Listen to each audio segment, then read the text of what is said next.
Hello friends, welcome back to my channel. तो question number 213 देखते हैं। इसमें कहा है कि x is the first term of the geometric progression.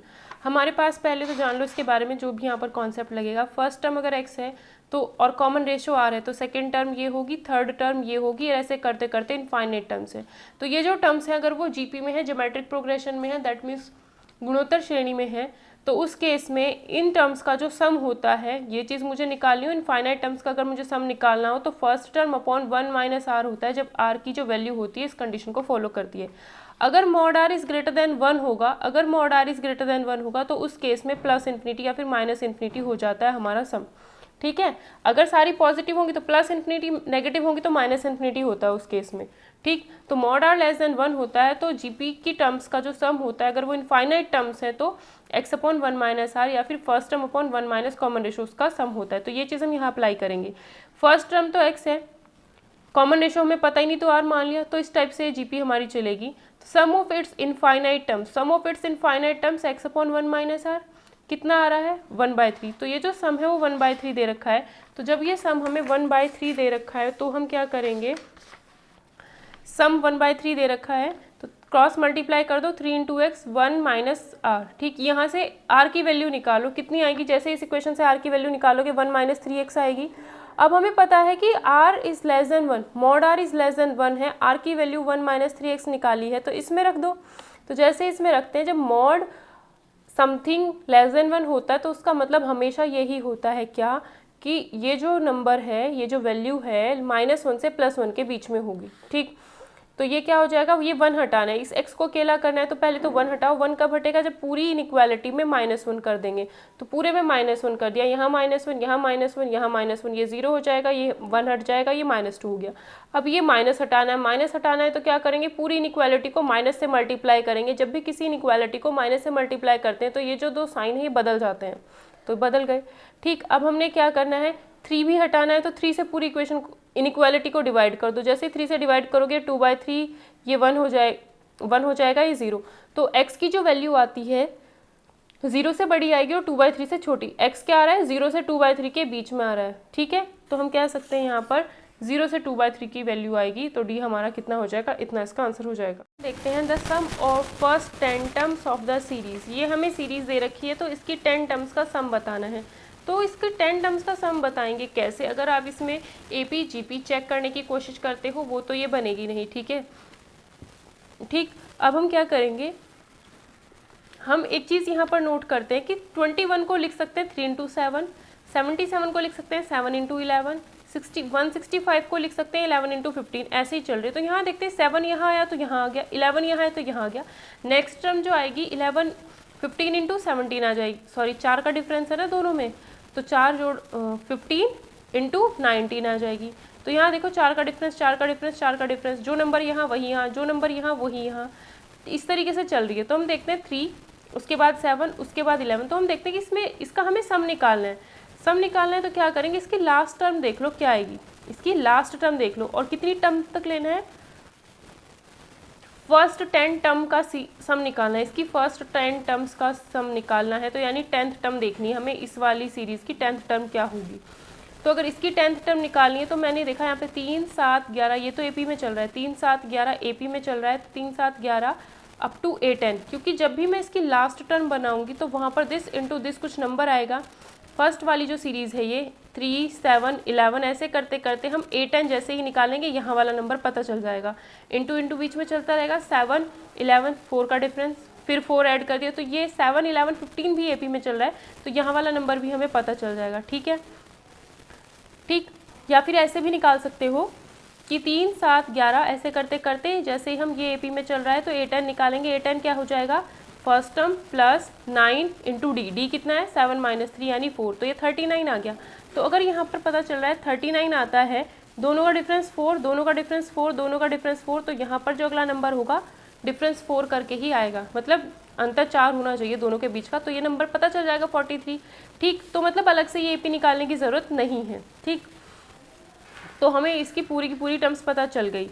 अब इसमें डिफरेंस कितने का है, 4, 4 का डिफरेंस आ रहा है। तो जब इसमें 4, 4 का डिफरेंस आता है तो हम इसको कैसे करते हैं, ये देखो, जब 4, 4 ये थी हमारी सीरीज़, यहाँ से लेकर के एंड तक कैसे लिखी हुई थी, 4 का डिफरेंस था तो 4 से ऊपर नीचे मल्टीप्लाई की। ठीक, ये 1/4 जो था उसे बाहर रखा, जो ऊपर वाला 4 था उसको अंदर सब में मल्टीप्लाई कर दिया। तो जब मल्टीप्लाई कर दिया, अब इस चीज़ को हम लिख सकते हैं 1/3 माइनस 1/7। इसको 1/3 माइनस 1/7, 7 माइनस 3, 4/3 गुना 7 आता है, तो यही आ जाता है। तो ऐसे ही 4/7 इंटू 11 को 1/7 माइनस 1/11, इस चीज़ को सॉल्व करोगे ये अपने आप आ जाती है। तो ये बनाने का तरीका है, इसको इसी तरीके से। इसको क्या लिख सकते हो 1/39 माइनस 1/43, 1/4 बाहर चल रहा है। तो देखते हैं जैसे इसको ऐड करते हैं ये कैंसिल, 1/11 भी यहाँ कैंसिल हो जाएगा। ऐसे करते करते अंदर वाली टर्म्स यहाँ तक कैंसिल हो जाएंगी।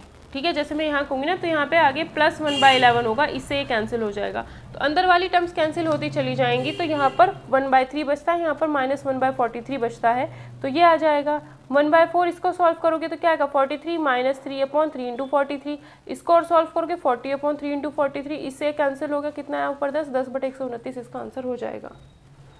कि सीरीज़ को थोड़ा सा हमें पहचानना पड़ता है कि ये 27 है, 77, तो ये देखते हैं कि 3 इंटू 7 यहाँ पर है, तो इसी नंबर को यहाँ पे आना चाहिए, फिर नेक्स्ट नंबर से मल्टीप्लाई हो रखा होगा। ठीक है, फिर क्या करते हैं लास्ट के टर्म्स निकालो। लास्ट की टर्म्स क्या आ रही हैं इसमें, ठीक है, मतलब 10 टर्म तक जाना है तो 10th टर्म इसमें निकाल लो। देन हम क्या करते हैं, इसका डिफरेंस 4 है तो 4 से ऊपर नीचे मल्टीप्लाई करते हैं, ऊपर वाले को अंदर मल्टीप्लाई कर देते हैं, नीचे वाले को बाहर रखते हैं। फिर इस चीज़ को हम ऐसे लिखते हैं। इसको वापस ऐसे चेक करके देखो, इसको वापस सॉल्व करके देखो ये चीज़ आती है नहीं आती है। अगर आती है तो दैट मीन्स हमने सही किया है, बस बाद में फिर सॉल्व करना होता है। अंदर वाली टर्म्स कट जाती हैं, हिसाब से देखना होता है कि क्या कौन सी टर्म्स कट रही है नहीं कट रही है। ठीक है, तो अंदर वाली टर्म्स तो ये कट जाती हैं, यहाँ ये बचता है, यहाँ ये बचता है, फिर इसे सॉल्व करके आंसर हमारा निकल जाता है। नेक्स्ट क्वेश्चन 215, ईजी क्वेश्चन, आप खुद भी कर सकते हो। 70, 72, 70, 68, 40 इन सब का योगफल निकालना है। तो सिंपल क्या करना है, ये चीज़ हमें दे रखी है, सबका सम निकालना है। तो सम क्या होता है, पहले तो number of terms Sn equal to n/2 into first term plus last term.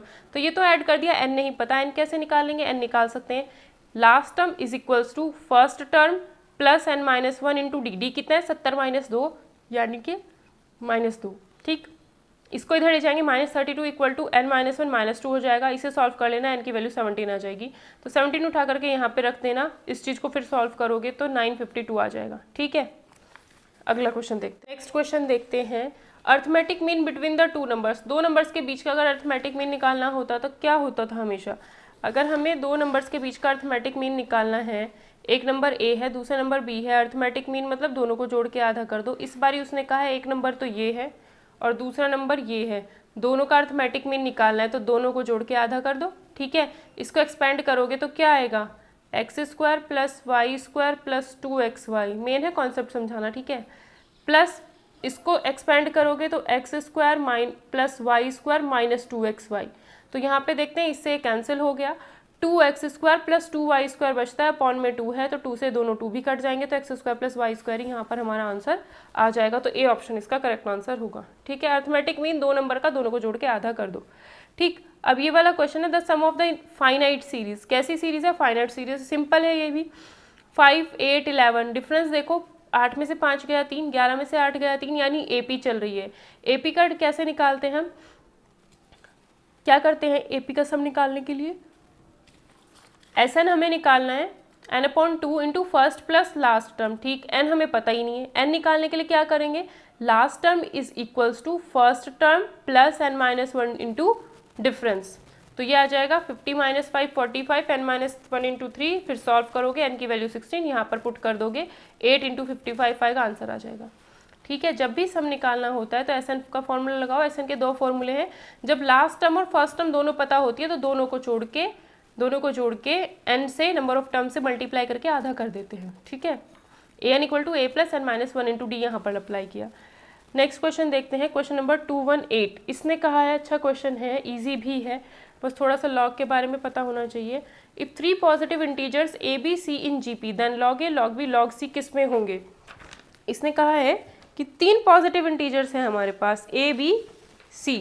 ठीक, तो हमें किस में है, ए बी सी अगर जीपी में है तो उसका मतलब है b² इक्वल टू ए सी होता है। जब जीपी में होते हैं तो क्या होता है, b² इक्वल टू ए सी। ठीक, तो वही हमने यहाँ पे किया है, जब ए बी सी जीपी में है तो b² इक्वल टू ए सी होगा। दोनों साइड में लॉग अप्लाई कर देंगे क्योंकि उसने लॉग के बारे में ही पूछ रखा है, क्योंकि उसने हमसे क्या पूछा है, देखो ऑप्शन में कहा है log a log b log c के बारे में बताना है, ठीक है, किस में होंगे। तो बी स्क्वायर इक्वल टू अगर ac कर देते हैं, जैसे ही log अप्लाई करेंगे log b square equal to log ac। log की प्रॉपर्टी क्या बोलती है, जब log के बाद कोई नंबर लिखा हुआ है उसकी पावर है तो ये जो पावर होती है वो log से पहले लिख दी जाती है, पहले आ गई। log a इंटू सी है, तो जब दो नंबर मल्टीप्लाई में है, बाहर log है, तो उसे हम क्या कर सकते हैं, log a plus log c। अगर ये मल्टीप्लाई में है तो log a plus log c हम लिख सकते हैं, ठीक है। log a log b log c किस में हो जाएंगे, AP में हो जाएंगे। क्यों है ये AP में, ये वाली कंडीशन हमारे पास आ गई। इसका मतलब क्या होता है, अगर हमारे पास ऐसे होता x y z AP में है तो बीच वाले का डबल साइड वालों के सम के बराबर होता है, तो आ रहा है ना डबल, log b का डबल साइड वालों के सम, तो log a फिर log b आएगा फिर log c, क्योंकि बीच वाले का डबल होता है तो log b बीच में आएगा, log b कहाँ आएगा, बीच में, तो log a log b log c AP में होंगे। देखते हैं, if log √3 81 equal to X है तो x की वैल्यू हमें बतानी है। सिंपल सॉल्व करना है, log की प्रॉपर्टी पता होनी चाहिए और कुछ भी नहीं है। log √3 81 इक्वल टू एक्स, तो क्या होता है, log की डेफिनेशन ये बोलती है कि जो बेस है ये बेस होता है जो नीचे लिखा होता है, बेस की पावर अगर x करेंगे तो 81 मिलेगा, तो √3 की पावर x करने पर 81 मिलेगा, तो √3 की पावर x करने पर 81 मिलेगा। 81 अब कैसे लिख सकते हो, 81 मुझे पता है 3 की पावर 4, तो अगर मैं √3 इस 3 को लिख दिया, √3 का स्क्वायर लिख सकते हैं और बाहर से पावर 4, तो ये 8 हो गई है, √3 की पावर 8। इधर और इधर हमें सेम करना था, अगर यहाँ √3 है तो यहाँ पर भी √3 ही करना था, तो x की वैल्यू क्या हो जाएगी, 8 हो जाएगी, तो आंसर क्या हो जाएगा हमारा 8, इसका आंसर हो जाएगा। अगला क्वेश्चन देखते हैं, how many terms of the GP are needed to give the sum. ये GP है, बोल दिया उसने खुद ही GP है, तो कितनी टर्म्स को ऐड किया जाए ताकि सम ये मिले, कितनी टर्म्स को ऐड करने पर सम ये मिलेगा। तो हम क्या करेंगे, ये है हमारी GP 3, 3/2, 3/4, देखो इसमें 1/2 से मल्टीप्लाई किया, ये मिला, 1/2 से मल्टीप्लाई करोगे ये, यानी कॉमन रेशियो है हमारा 1/2, ठीक है। इन सबको ऐड करना है, इनफाइनाइट नहीं कहा है इसने इस बारी, इन सबको ऐड करना है तो ये सम मिलना चाहिए। वो इनफाइनाइट सीरीज का सम होता है a/1 - r mod r less than 1, ठीक। तो इनफाइनाइट सीरीज नहीं है ये, इसने कहा है कितनी टर्म्स का सम ये आएगा, तो हमें नंबर ऑफ टर्म्स बतानी है। तो GP की टर्म्स का जो फॉर्मूला होता है, GP की टर्म्स को ऐड करने का फॉर्मूला होता है SN इक्वल टू, ये कैंसिल है लाइन, a इंटू आर की पावर n -1/r-1। डिपेंड करेगा r की वैल्यू बड़ी है 1 से या छोटी है, यहाँ पर तो छोटी है r की वैल्यू 1 से, है ना, तो ये 1 - r की पावर n/1 - r हो जाएगा, ठीक। अब हम क्या करेंगे, सम n टर्म्स का sum is equals to first term 1 - r की वैल्यू 1/2 उसकी पावर n/1 - r। 1 - 1/2 कितना होता है, 1/2 ही होता है, तो यहाँ पर 1/2 आएगा, वो ऊपर जाएगा तो 6 इसमें मल्टीप्लाई हो जाए, 2 इसमें मल्टीप्लाई होकर के 6 बन गया, ये एज इट इज रहा इधर ये।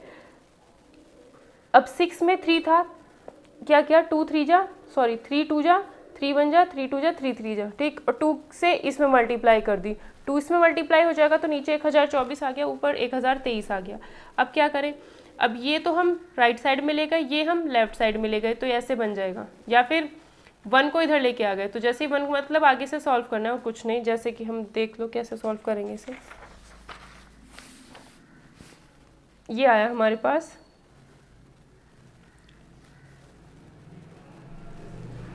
इसको इधर लेके आ जाओ,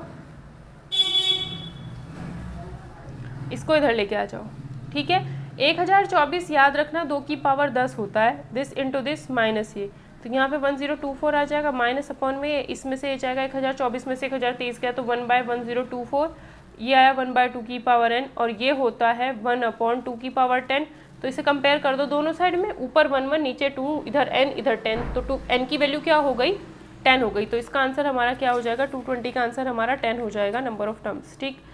अगला क्वेश्चन देखते हैं, इस क्वेश्चन में कहा है कि इसकी लिमिट बतानी है। ऐसे क्वेश्चन को सिंपल इसी तरीके से करना है, क्या, यहाँ पर अगर आप ध्यान से देखो तो लिमिट ऑफ द सीक्वेंस 0.5, 0.55, 0.555 ये चल रही, मतलब लिमिट ऑफ द सीक्वेंस ये कह रहा है 0.5, नेक्स्ट नंबर 0.55, नेक्स्ट नंबर 0.555, ऐसे ही चलता जा रहा है। अगली बारी क्या होगा, 0.4 × 5, फिर 0.5 × 5, ऐसे चलता रहेगा।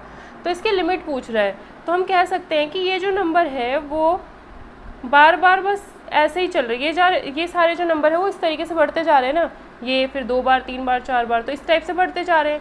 इस चीज़ को हम लिख सकते हैं 0.5 का बार, 0.5 का बार। और आप डायरेक्ट इसे कन्वर्ट कर दो किस में, डेसिमल को फ्रैक्शन में कन्वर्ट कर दो, इसको हम लिख सकते हैं 5/9 डायरेक्ट। तो 5/9 इसका आंसर हो जाएगा, वही इसकी लिमिट होती है।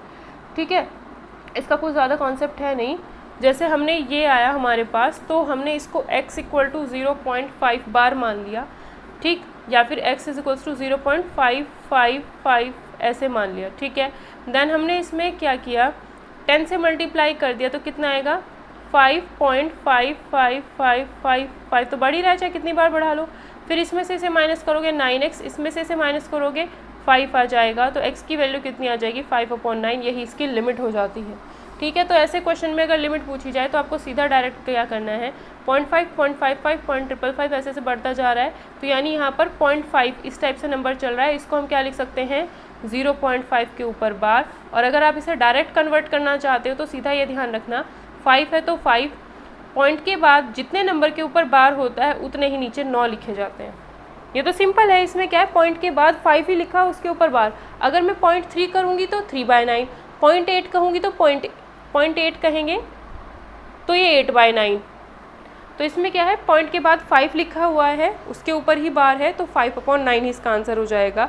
मतलब पॉइंट के बाद एक ही डिजिट हो और उसके ऊपर ही बार हो, तो दैट नंबर अपॉन 9 कर देना, सिंपल, दैट डिजिट अपॉन 9, वही इसकी लिमिट हो जाएगी। बाकी इस टाइप के क्वेश्चन और भी होते हैं, वो नंबर सिस्टम में आते हैं, बट यहाँ पर यही चीज़ पूछी गई है। इस क्वेश्चन में कहा है average of all multiples of 10 के मल्टीपल्स का एवरेज बताना है। कहाँ से शुरू होंगे, 2 से 198। जब वो कहे फ्रॉम दिस टू दिस, तो ये नंबर और ये नंबर शामिल हो सकते हैं अगर 10 से मल्टीपल होते, 10 के मल्टीपल होते, 10 के गुणज होते। तो अगर मैं कहूँ बिटवीन 2 and 198, तो अगर मतलब ये है, अगर मैं बिटवीन और एंड यूज़ करती हूँ तो यहाँ और यहाँ वाला नंबर शामिल नहीं किया जाता, सिर्फ उनके बीच के नंबर लिए जाते हैं। और अगर कहा जाए फ्रॉम दिस टू दिस, तो ये दोनों नंबर भी शामिल हो जाते हैं अगर इस कंडीशन को फुलफ़िल करते हैं। तो मतलब 10 के मल्टीपल होते तो इन दोनों में से भी नंबर ले लेते।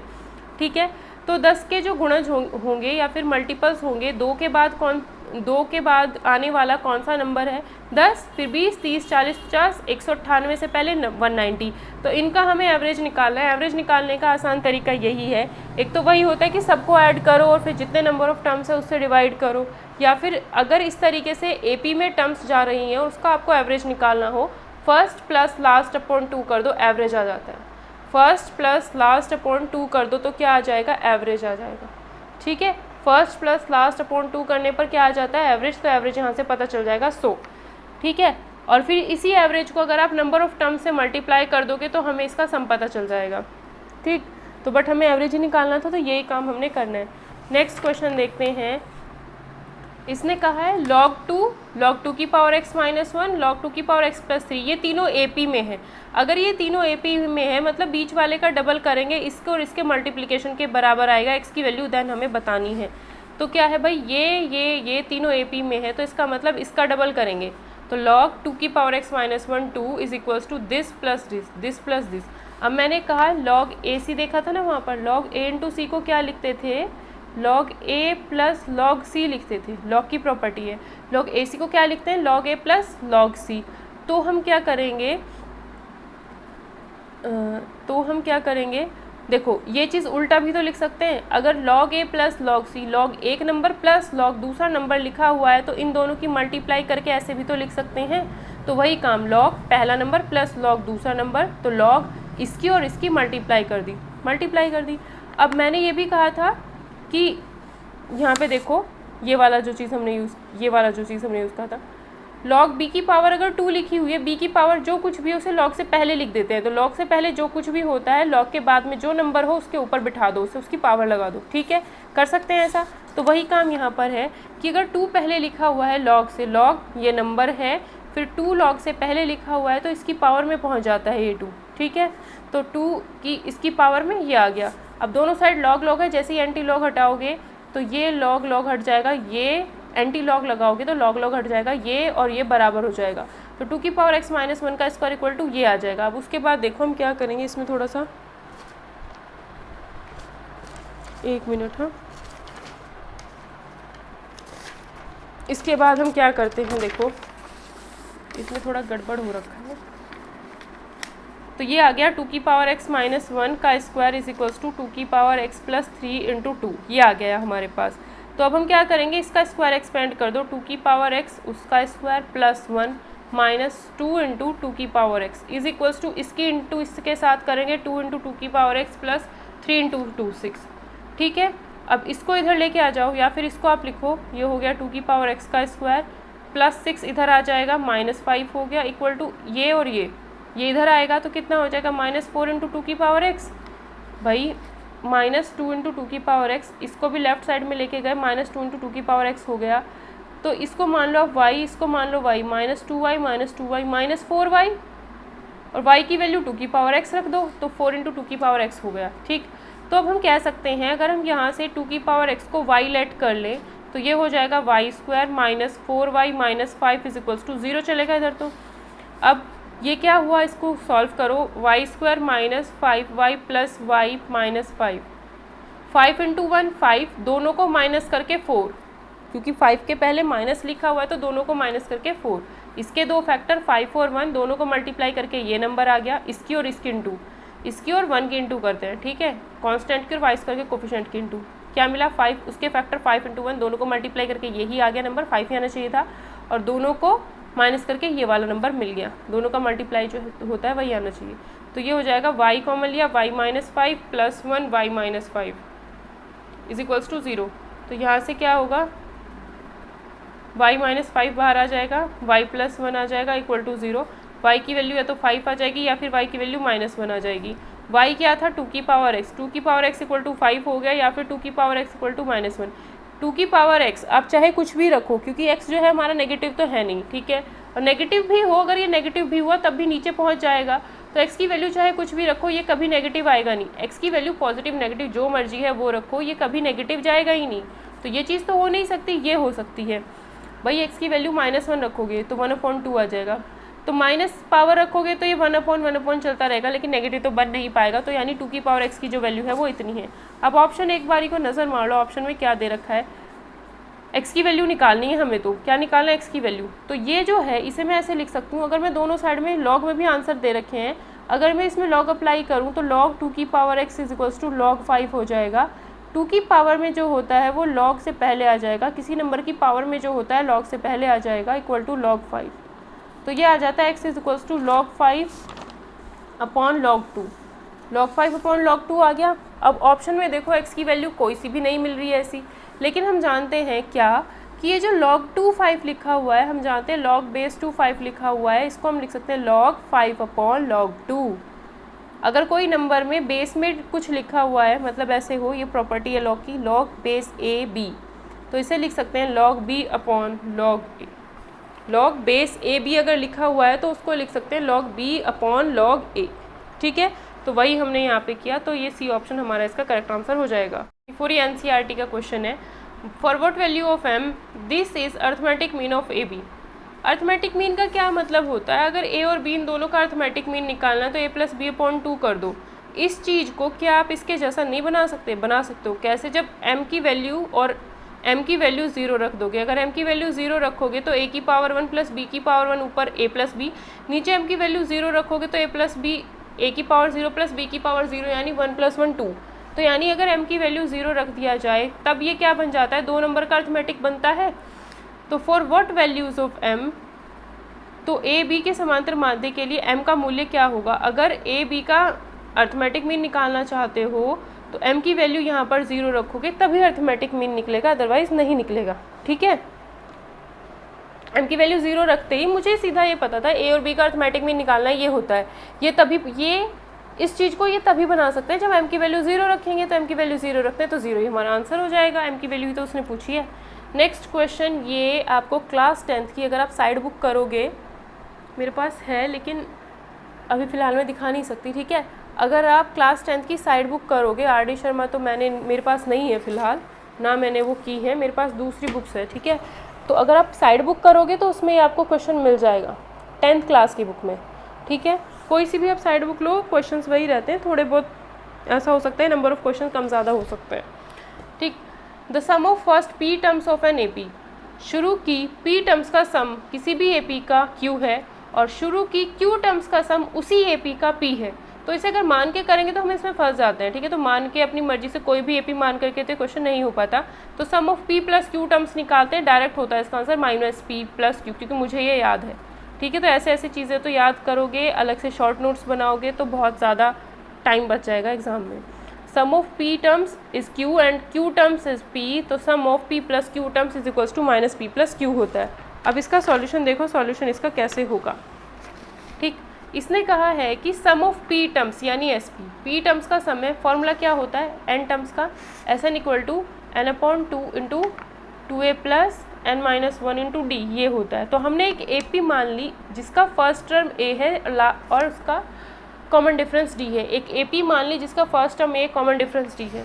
तो अगर उसमें p टर्म्स का सम निकालेंगे तो p/2 2a plus p-1 into d आएगा इक्वल टू q, और इसी तरीके से अगर q टर्म्स का सम निकालते हैं तो 2a प्लस q-1 इंटू d होगा equal to p। p terms का सम q है, q टर्म्स का सम p है, ये दोनों चीज़ें दे रखी हैं। इस 1/2 की इसके साथ p/2 की मल्टीप्लाई कर दी अंदर, q/2 की अंदर। तो जैसे p/2 के अंदर मल्टीप्लाई करोगे 2 से 2 कैंसिल, AP आएगा, यहाँ पर pp माइनस 1/2d, ये आएगा aq plus q minus 1/2d, ठीक है। तो इतना आ गया, ये आ गया। अब क्या करना है, इसमें से इसको माइनस कर दो, ऊपर वाली इक्वेशन में से नीचे वाली इक्वेशन को माइनस करते हैं, AP minus AQ, AP minus Q हो जाएगा। इसमें से इसे माइनस करते हैं, D कॉमन दिख रहा है तो D हमने बाहर रखा, ठीक। PP-1 माइनस QQ-1 अपॉन में 2 था, 2 रखा equal to Q minus P इधर आ गया। इस Q माइनस P को -P माइनस Q लिख सकते हैं, ठीक है, माइनस कॉमन ले लिया इसमें से। अब ये आया P की इंटू इसमें कर दी, Q की इंटू इसमें कर दी, P² minus P Q² minus Q upon में 2 चल रहा है, छोटा छोटा सा, वो दिख नहीं रहा था, बाय मिस्टेक सॉल्व करते हुए छूट गया था मेरे से, तो इस वजह से मैंने बाद में लिखा, ठीक है। अब क्या हुआ, P² माइनस Q² साथ में लिखो, -P प्लस Q साथ में लिखा, माइनस, अब ये वाली टर्म और इसमें से अगर माइनस कॉमन ले लोगे तो P माइनस Q हो जाएगा या नहीं। इसमें से माइनस कॉमन लोगे P माइनस Q, क्योंकि यहाँ पे भी P माइनस Q है, यहाँ पे भी P माइनस Q बनाया, तो यहाँ पे भी हमने वही बना लिया, ठीक। तो अब क्या होगा, P माइनस Q, इसके बाद चाहे तो एक स्टेप बढ़ा लो, इसके बाद A P minus Q plus P² minus Q² को लिखा P plus Q into P minus Q, फिर minus P minus Q into D, ठीक है, और इक्वल टू में -P माइनस Q था। तो जब P माइनस Q पूरे में से कट, पूरी इक्वेशन को P माइनस Q से डिवाइड करोगे, ये कैंसिल, यहाँ से कैंसिल, यहाँ से कैंसिल, यहाँ से कैंसिल हो जाएगा, ठीक। तो यहाँ बचता है A plus P plus Q -1, ये D तो बाहर है, कॉमन में है ना D, तो P plus Q -1D upon में इसके 2 था इक्वल टू -1 बचेगा, ये वाली लाइन आ जाएगी, ठीक। फिर 2 इंटू A, 2 की इंटू इधर कर देंगे, 2 इंटू A पूरे के अपॉन में 2, वो इधर चला गया, फिर 2, ठीक, -2 P प्लस Q -1D। अब वो कहता है sum of P plus Q terms निकालना है, तो क्या होगा, P plus Q upon 2 into 2A plus n minus n का मतलब P plus Q -1 into D, और इसकी वैल्यू अभी अभी हमने -2 निकाली है, इसकी वैल्यू अभी अभी हमने -2 निकाली है, तो ये -2 यहाँ पे रख देंगे, तो ये इससे कैंसिल, -P प्लस Q आ जाएगा। तो आपको डायरेक्ट याद रखना है, sum of P terms Q है, sum of Q terms P है, तो sum of P plus Q terms हमेशा -P प्लस Q होता है। डायरेक्ट इसको याद रखोगे तो फ़ायदे में ही रहोगे, बहुत सारी चीज़ें हैं इसमें याद करने वाली। AB CR इन AP, देन 3 की पावर A, 3 की पावर B, 3 की पावर C कौन से उसमें होगा। अगर ABC AP में है तो बीच वाले का डबल AC के बराबर होता है, तो हम कह सकते हैं कि बीच वाले का डबल यानी B का डबल A प्लस C के बराबर है। अब यहाँ पे क्या करना था, 3 की पावर A, 3 की पावर B, 3 की पावर C के बारे में हमें बताना था AP GP किस में है या HP जो भी है। तो हमने क्या किया, दोनों साइड में इन दोनों नंबर को 3 की पावर में लिख सकते हैं, कोई दिक्कत तो नहीं है। जब 2B equal to A plus C है तो 3 की पावर 2B और 3 की पावर A प्लस C भी बराबर ही होगा।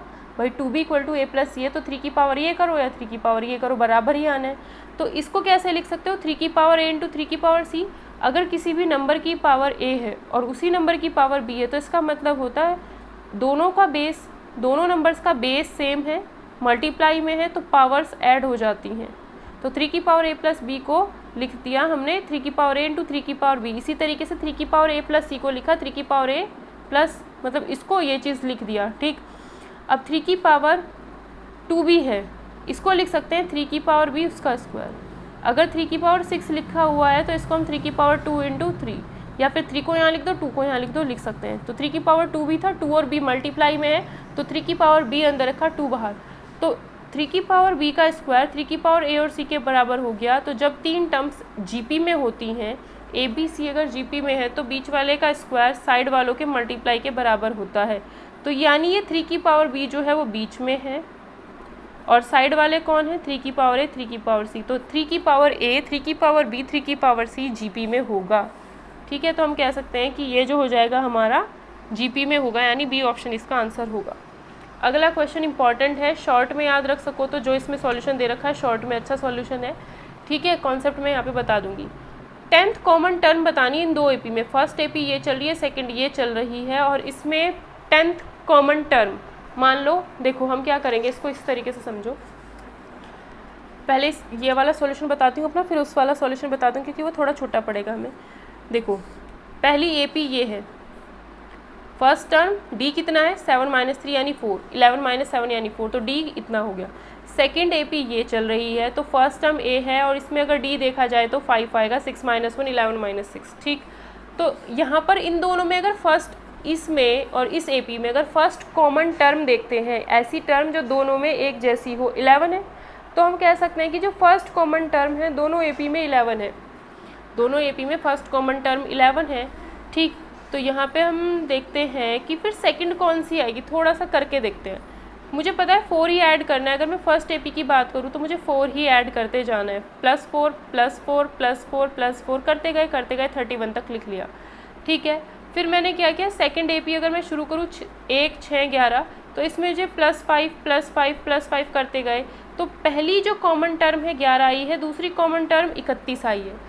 तो अगली जो कॉमन टर्म आएगी, इसको और इसके बीच में अंतर कितना है 20 का, तो अगली जो कॉमन टर्म आएगी, चाहे आप लिख के इसे और एक्सपेंड करके समझने की कोशिश कर लेना, मतलब इसमें +4 करते जाना, लिख देना, इसमें +5 करते जाना, तो अगला एक कॉमन नंबर फिर दिखाई देगा। ठीक है, तो यहाँ पहली कॉमन टर्म 11, दूसरी कॉमन टर्म 31 आ जाती है, तो a मतलब ये एक नई ए पी बना लो। अब नई ए पी बनाई तो a की वैल्यू 11 आ गई, d कितना हो जाएगा 31 - 11 यानी 20, तो d कितना आ जाएगा 20। तो जैसे ही आप इसमें 20 ऐड करोगे, इसमें 20 ऐड करोगे, तो नेक्स्ट जो कॉमन टर्म मिलेगी वो 51 होगी दोनों में ही। ठीक, अब हमें क्या बताना है, हमें तो 10th कॉमन टर्म बतानी है। ठीक है, क्या बतानी है, कौन सी बतानी है, 10th कॉमन टर्म बतानी है, दोनों की, दोनों में जो सेम हो। तो अब हमने एक नई एपी बना ली जिसका फर्स्ट टर्म ये है, कॉमन डिफरेंस 31 - 11 यानी 20 है, तो an मतलब nth टर्म यानी 10th टर्म निकालनी है, क्योंकि मुझे 10th टर्म कॉमन बतानी है ना दोनों में। तो 10th टर्म क्या हो जाएगी, first term 11 plus n - 1, 10th बतानी है तो 9 आ जाएगा यहाँ पर, 10 - 1, d का मतलब 20 है, इसको सॉल्व कर देना 191। तो 10th टर्म जो दोनों में कॉमन होगी वो 191 होगी या 191 होगी। कॉन्सेप्ट तो है इसका ये। ठीक है, बाकी हम इस तरीके से भी कर सकते हैं, जैसे इसमें दिया, ये शॉर्ट है कि फर्स्ट एपी ये है, सेकंड एपी ये है, फर्स्ट का कॉमन डिफरेंस और सेकंड का कॉमन डिफरेंस निकालो। फर्स्ट और सेकंड का कॉमन डिफरेंस जो है उनका लो एलसीएम। भाई हमारा फॉर्मूला क्या होता था, an इक्वल टू होता था a + n - 1 × d, ये हमारा फॉर्मूला होता था। अब की बारी हम क्या कर रहे हैं, जब हमारे पास एक एपी दी है, दूसरी एपी दी है, तो फर्स्ट वाली एपी का कॉमन डिफरेंस निकालो, सेकंड एपी का कॉमन डिफरेंस निकालो। तो फर्स्ट टर्म तो क्या हो जाएगी, फर्स्ट टर्म की जगह पे क्या रखेंगे हम, जो दोनों में फर्स्ट कॉमन टर्म थी। अब की बार फर्स्ट टर्म की जगह पे जो दोनों में कॉमन फर्स्ट टर्म थी वो रखी जाएगी, प्लस n - 1, n 10 था तो 9 आएगा, क्योंकि 10th टर्म निकालनी है तो यहाँ 9 रख देंगे। d क्या रखेंगे, क्योंकि दोनों ए पी अलग अलग हैं, तो first A P second A P का कॉमन डिफरेंस निकालो, दोनों का एलसीएम क्या आएगा, दोनों का एलसीएम आएगा 20। इसको सॉल्व कर देना, डायरेक्ट छोटा तरीका इसका ये हो जाएगा। ठीक है, फर्स्ट टर्म जो दोनों में कॉमन n - 1 सेम रहेगा, 10th निकालनी है तो 9 रख देंगे n - 1 की वैल्यू। d कितना रखेंगे, क्योंकि दो एपी अलग अलग थी, दोनों का कॉमन डिफरेंस अलग अलग था, तो d की जगह पे दोनों का एलसीएम रखना है। 4 और 5 का एलसीएम 20 होता है, तो यहाँ पर 20 रख देंगे। ठीक है, तो इसे सॉल्व कर देंगे, हमारे पास आ जाएगी टर्म। ठीक है, ये इसका छोटा तरीका है करने का, इसमें मुझे अच्छा लगा तो मैंने ये बता दिया। ठीक, नेक्स्ट क्वेश्चन देखते हैं, question number 228। Minimum value of this expression हमें बतानी है क्या होगी। तो ऐसे क्वेश्चन में हम क्या करते हैं, देखो कि अगर हमें मिनिमम वैल्यू बतानी है तो हम क्या करेंगे,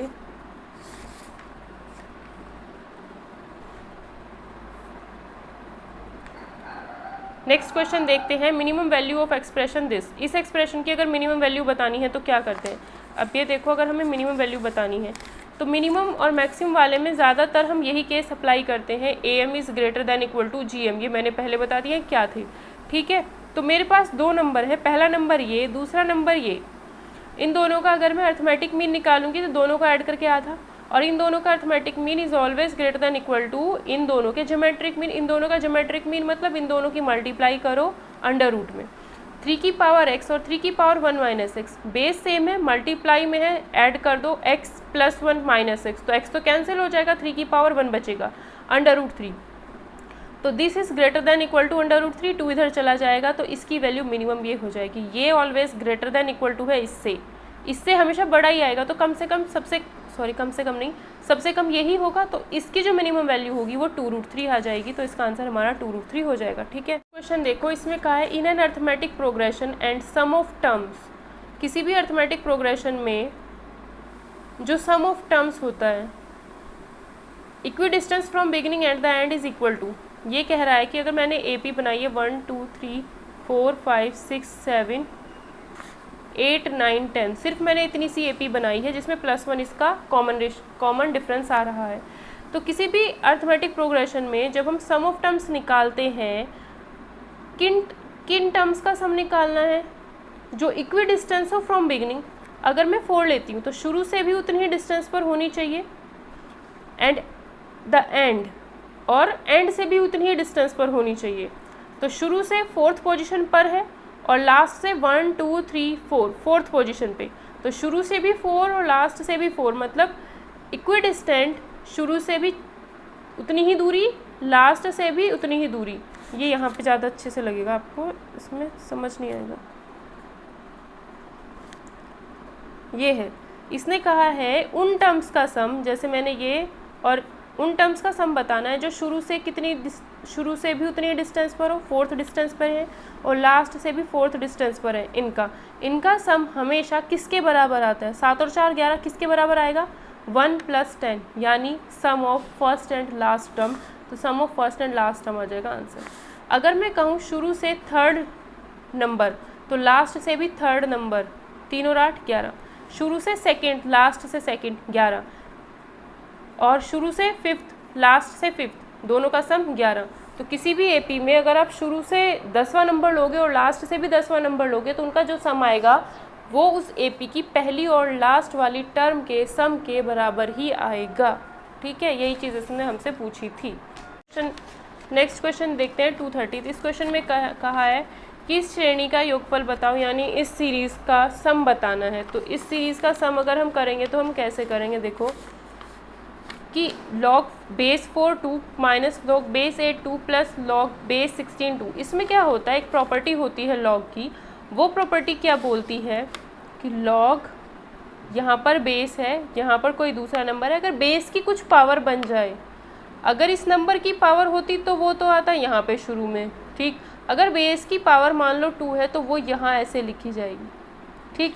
तो मैंने क्या देखा, यहाँ पर देखा 4 है, 8 है, 16 है, इनको तो मैं 2 की पावर में कन्वर्ट कर सकती हूँ, ठीक। तो मैंने क्या किया, इस 4 को लिखा, ये मैंने स्टेप 1 कम कर रखा है, 1 मिनट, हाँ इसे देख ही लो अलग से।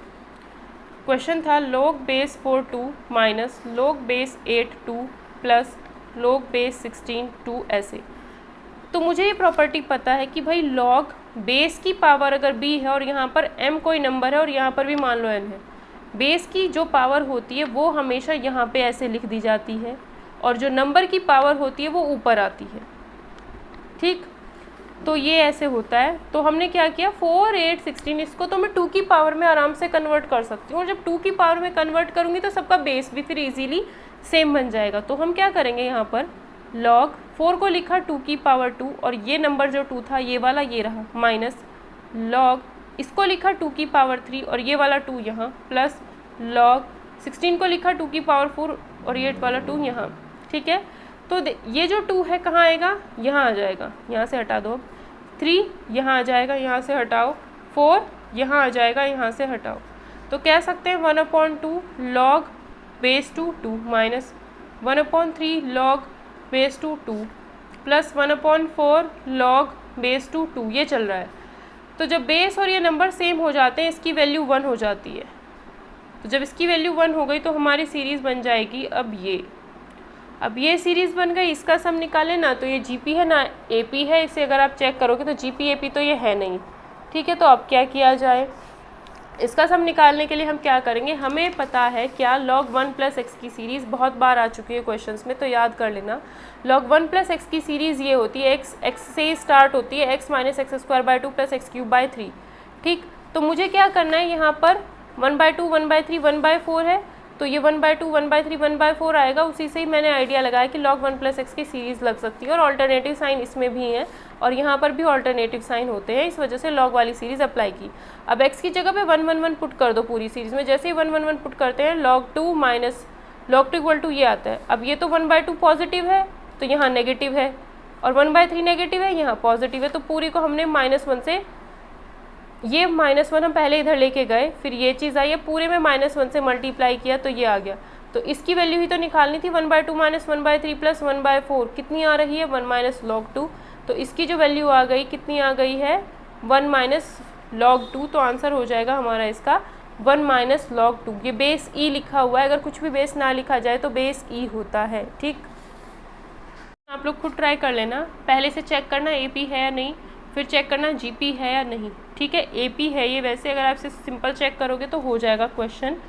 ठीक है, ये रहा इसका सॉल्यूशन अगर आप नोट करना चाहते हो तो। डी इसमें सेम आएगा, जब इसमें से इसे माइनस करके देखोगे सेम ही वैल्यू आएंगी। दैट मीन्स ये किस में है, एपी में है। फिर एपी का फॉर्मूला अप्लाई कर देना। एन की वैल्यू 9 का है, उसने 9 टर्म्स का सम, तो आपको सिर्फ वही चीज़ करनी है। सिंपल क्वेश्चन है, बेसिक है। ठीक है, अगला क्वेश्चन है 232। ये कहा है इसने कि ए बी सी अगर गुणोत्तर श्रेणी में है, ए बी सी जीपी में है, तो b² = AC होता है। पूछा क्या है, log base A 10, log base B 10, log base C 10 किस में होंगे। तो यहाँ से मुझे पता है, जैसे मैं log अप्लाई करूँगी तो क्या हो जाएगा, 2 log B = log A + log C। वहाँ पर 10 10 लिखा है तो यहाँ पर हम बेस 10 ही मान लेते हैं। ठीक है, उसने पूछा क्या है, उसने कहा है ए बी सी बेस बना दी और यहाँ पर तो ए बी सी नंबर आ रहे हैं। तो अगर ये इस तरीके से लिखे हुए हैं तो अगर मुझे इनको log B 10 को मैं लिख सकती हूँ 1/log 10 बेस B। ठीक है, ये प्रॉपर्टी कहती है कि इन दोनों को इंटरचेंज करना है तो 1/ में लिख दो। तो इसको मैंने क्या किया, 2/log base B 10, 1/log base A 10, क्योंकि मुझे इसके और इसके बारे में बताना था। 10 आएगा यहाँ पर, मुझे इसके बारे में बताना था। तो यहाँ से मैं कह सकती हूँ ×1 डबल ऑफ बीच वाली टर्म। तो बीच वाली टर्म का डबल करते हैं, यानी ये तो आएगा बीच में, साइड की ये दोनों हैं। तो हम कह सकते हैं क्या, सॉरी, बीच वाली टर्म कौन सी है, 1/log B 10, साइड वाली ये दोनों हैं। तो हम कह सकते हैं ये तीनों किस में है, एपी में। एपी में ही तो होंगी, बीच वाली का डबल करोगे तो इन दोनों के सम के बराबर आ रहा है, तो ये फर्स्ट होगी, ये लास्ट होगी, ये बीच वाली होगी। ये तीनों एपी में, लेकिन पूछ क्या रहा है, इनके बारे में बताओ सिर्फ। अगर हमारे पास कहा गया है 1/A 1/B 1/C अगर एपी में होते हैं तो ए बी सी हमेशा एचपी यानी हार्मोनिक प्रोग्रेशन में होते हैं। अगर मैं कहूँ 2 4 6 ये बना रहे हैं एपी, अगर ये एपी बना रहे हैं तो 1/2 1/4 1/6 एचपी में होंगे। ठीक, तो जो भी नंबर एपी में है उनको उल्टा करके लिख दो, रेसिप्रोकल लिख दो, वो एचपी में होते हैं। तो अगर ये तीनों एपी में है, इसका उल्टा करो, ये आएगा, इसका उल्टा करोगे ये आएगा, इसका उल्टा करोगे ये आएगा। ये तीनों किस में हो जाएंगे, एचपी में, क्योंकि ये तीनों किस में है, एपी में है। तो इनका उल्टा करने पर जो वैल्यूज़ आएंगी वो हमारी एचपी में हो जाएंगी, हार्मोनिक प्रोग्रेशन में होता है। हार्मोनिक प्रोग्रेशन में कोई कॉमन रेशो कॉमन डिफरेंस नहीं चेक करना होता, जो नंबर्स एपी में होते हैं उनका रेसिप्रोकल करके लिखो तो एचपी बन जाती है खुद ही। यदि एच पी क्यू का हरात्मक माध्य है, पी और क्यू दो नंबर हैं, उनका हार्मोनिक मीन जो होगा वो ये अगर पी और क्यू दो नंबर्स हैं उनका हार्मोनिक मीन एच है, तो हमें पता है कि जब भी दो नंबर होते हैं ए और बी, अगर दो नंबर्स हैं इनका हार्मोनिक मीन ये होता है। तो पी क्यू दो नंबर्स हैं, तो P into Q into two करो अपॉन पी प्लस क्यू, ये हार्मोनिक मीन हो जाता है। पी क्यू का हार्मोनिक मीन एच है, तो एच की value 2 P Q upon p plus Q होगी। तो यहाँ से एच अपॉन 2 कर दिया, P Q upon p plus Q कर दिया, ठीक है। वो पूछ क्या रहा है, H upon p plus H upon Q बताओ, सिंपल सा क्वेश्चन है। H upon p plus H upon Q बताना है, तो यहाँ से एच कॉमन ले लिया, 1 upon p plus 1 upon q, q plus p यानी ऊपर p plus q upon p q आ गया। P plus q upon p q की वैल्यू यहाँ से देख लो, p plus q upon p q की वैल्यू 2 अपॉन एच, तो यहाँ पे हमने रख दिया 2 अपॉन एच, एच से एच कैंसिल 2 आ गया, तो यहाँ पर जो हमारा इसकी वैल्यू आई है 2 आ गई है, ठीक। नेक्स्ट क्वेश्चन 234 में कहा है कॉस ई की पावर एक्स इक्वल टू 2 की पावर एक्स प्लस 2 की पावर माइनस एक्स के वास्तविक हलों की संख्या बताओ। हमें पता होता है कि जो कॉस की रेंज होती है वो -1 टू +1 होती है। कॉस कभी भी -1 से छोटा +1 से बड़ा नहीं होता है, कॉस की वैल्यू हमेशा -1 टू +1 के बीच में ही होती है, ठीक है। तो ये इस टाइप का कुछ भी मिलता है अर्थमेटिक मीन ज्योमेट्रिक मीन वाला हम चीज़ यूज़ कर देते हैं। इसकी वैल्यू ये दे रखी है, एक नंबर ये है, दूसरा ये है, तो दोनों का अर्थमेटिक मीन ऐड करके आधा greater than equal to geometric mean. Geometric mean मतलब दोनों की मल्टीप्लाई का अंडर रूट, 2 की पावर एक्स 2 की पावर माइनस एक्स, बेस दोनों का सेम है, मल्टीप्लाई में है, ये दोनों ऐड हो जाएंगे तो कितना आ जाएगा 2 की पावर 0 दैट इज़ 1। तो इस ये 2 इधर आ जाएगा मल्टीप्लाई में, यानी इसकी वैल्यू जो है 2 से बड़ी है।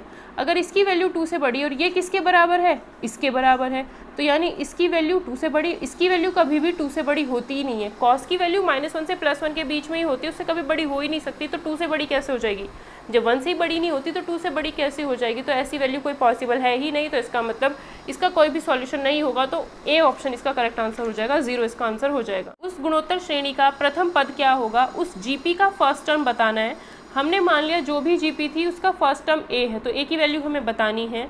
जिसका दूसरा पद सेकंड टर्म, अगर कोई एपी की फर्स्ट टर्म ए है, कॉमन रेशो आर है, तो उसकी सेकंड टर्म ए आर हो जाती है, तो उसकी जो सेकंड टर्म है वो 2 है।